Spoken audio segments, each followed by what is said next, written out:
Once, a powerful king summoned his wisest advisors. He said to them, "I want you to find me a truth that applies to every situation. It must be a sentence that will save me when I am in my deepest despair, but also warn me when I am at my greatest height of glory." The wise men thought for days, but they could not find a phrase that worked for both ruin and victory. Finally, an old servant who had served the king's father stepped forward. He handed the king a small, folded piece of paper and said, "Do not read this now. Hide it inside your ring. Open it only when you feel you have lost everything." Months later, the kingdom was invaded. The king fought bravely, but his army was crushed. He fled on his horse with enemies chasing him. He reached the edge of a steep cliff. He could hear the horses of his enemies approaching through the forest. He was trapped. Death seemed certain. In his moment of total panic, he remembered the ring. He opened the hidden compartment and unfolded the tiny paper. It contained just 4 simple words.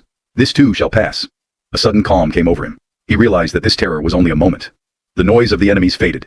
They had taken a wrong turn in the forest. The king survived. He eventually regrouped his army, fought back, and won his kingdom back.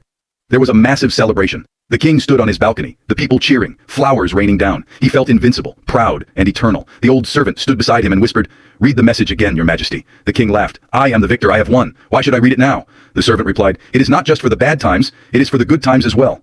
The king opened the ring and read the words again. "This too shall pass." The arrogance vanished. He realized that just as the defeat was not permanent, neither was this victory. The moment of glory was fleeting. And in that moment, amidst the cheering crowd, the king found true peace. He realized that life is constantly changing, so one must remain humble in victory and hopeful in defeat. If you like the story, please leave a like and subscribe.